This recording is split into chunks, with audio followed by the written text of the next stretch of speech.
Bagaimana mungkin roti dan anggur bisa menjadi tubuh dan darah Kristus? Yesus tidak berkata, ini adalah simbol tubuhku, tapi ia berkata, inilah tubuhku, maka roti itu adalah tubuh Kristus. Apakah perjamuan kudus itu tetap sah jika perjamuan ini dipimpin oleh seorang imam atau pendeta yang jahat? Atau katakanlah seorang pendeta yang reputasinya sangat buruk atau kurang baik? Maka jawabannya adalah perjamuan itu tetap sah. Bagaimana sebenarnya pandangan Martin Luther tentang perjamuan kudus? Disclaimer, artikel ini hanya berisi tentang salah satu pandangan dari banyak pandangan lain yang mengenai perjamuan kudus. Kita tentu tahu bahwa ada banyak sekali denominasi Protestan dengan berbagai pandangan yang berbeda-beda tentang perjamuan kudus saat ini. Nah, saya mengutip dari Katekismus Besar Martin Luther, halaman 208 tentang hakikat perjamuan kudus. Apakah perjamuan kudus itu? Jawabku, tubuh dan darah Kristus yang sejati di dalam dan dengan roti dan anggur melalui sabda Kristus. Seperti yang diperintahkan, kita orang Kristen harus memakan dan meminumnya. Sama seperti baptisan yang bukan hanya air biasa, demikian pula kita katakan di sini sakramen ini adalah roti dan anggur. Namun bukan roti dan anggur biasa yang dihidangkan di atas meja. Sakramen ini adalah roti dan anggur yang terkandung di dalam firman Allah dan terikat kepadanya. Saya tegaskan, firman itulah yang membuatnya menjadi sakramen dan memisahkannya sehingga sakramen itu bukanlah roti dan anggur biasa, melainkan tubuh dan darah Kristus dalam kenyataan maupun sebutan. Seperti yang dikatakan oleh Santo Agustinus, "Asedat verbum ad elementum et fit sacramentum." Apabila firman itu menyatu dengan unsur lahiria, maka unsur itu menjadi sakramen. Firman itu harus membuat unsur tersebut menjadi sakramen. Jika tidak, unsur itu tetaplah unsur biasa. Nah, firman yang dimaksud adalah firman Allah, bukan perintah dari seorang pangeran atau kaisar yang berkuasa.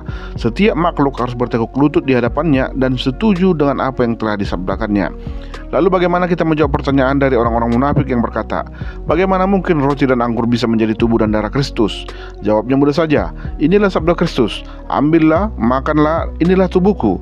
Minumlah kamu semua dari cawan ini adalah perjanjian baru dalam darahku, dan seterusnya.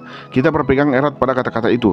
Yesus tidak berkata, ini adalah simbol tubuhku, tapi ia berkata, inilah tubuhku, maka roti itu adalah tubuh Kristus. Memang benar, jika kita menyingkirkan firman itu dari roti dan anggur itu, atau memandang roti dan anggur tanpa firman Allah, maka roti dan anggur itu hanyalah roti dan anggur biasa.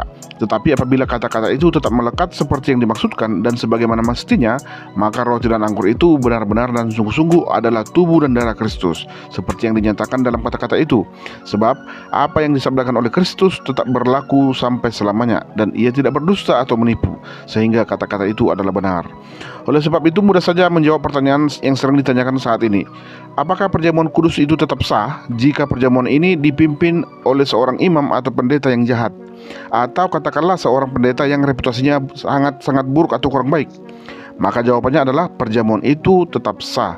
Sekalipun seorang yang jahat menerima atau memberikan sakramen ini, ia menerima sakramen yang benar, yaitu tubuh dan darah Kristus, sama seperti orang lain yang menerimanya dengan cara yang pantas. Sebab sakramen ini tidak didasarkan pada kebaikan manusia, melainkan pada firman Allah. Sebagaimana halnya tidak ada orang kudus ataupun malaikat sekalipun yang mampu mengubah roti atau anggur menjadi tubuh dan darah Kristus, maka tak seorang pun dapat mengganti atau mengubah sakramen ini sekalipun disalahgunakan.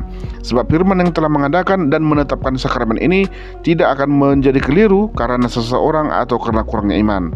Kristus tidak pernah berkata, kalau engkau percaya atau layak menerimanya, engkau memperoleh tubuh dan darahku. Sebaliknya ia berkata, ambillah, makanlah dan minumlah, inilah tubuh dan darahku.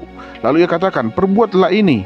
Artinya, apa yang ku lakukan sekarang, apa yang ku tetapkan, dan apa yang ku beri dan perintahkan untuk diambil, hal ini sama dengan mengatakan, entah kamu layak menerimanya atau tidak, di sini kamu memiliki tubuh dan darah Kristus dengan kekuatan dari firman yang menyertai roti dan anggur itu. Nah, pandangan Martin Luther ini saat ini lebih populer dikenal dengan sebutan konsubstansional, yaitu pandangan yang meyakini bahwa roti dan anggur memiliki dua substansi yang eksis secara bersama-sama. Ia adalah roti dan anggur, tetapi ia juga adalah tubuh dan darah Kristus. Sama seperti duinatur Yesus yang adalah manusia, namun di saat yang sama ia juga adalah Allah. Ini berbeda dengan pandangan transubstansial yang diyakini oleh umat Katolik, yang menyatakan bahwa roti dan anggur itu bukanlah roti dan anggur, melainkan ia telah berubah menjadi tubuh dan darah Kristus.